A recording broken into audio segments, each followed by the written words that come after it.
is the start of Minnesota's cold weather rule. Aaron Stuvey has more about the law and what it protects, as well as what resources are and aren't available for residents who are struggling with their utilities.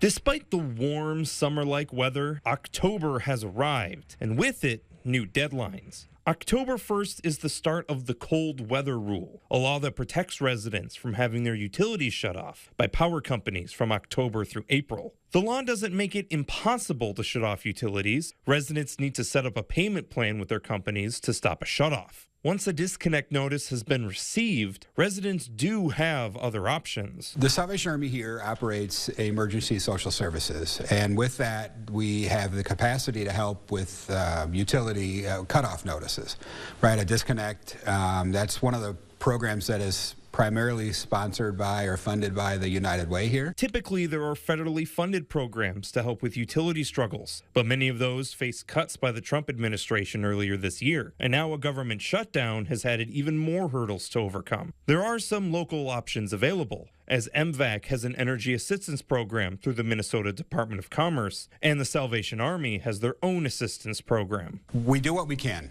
You know, when we have those, when we have people experiencing that potential crisis, when it comes to their utilities and what we don't even know what to expect for the winter months, we've got a couple of things in place that might be really helpful. Aaron Stuvey, KUIC News Now.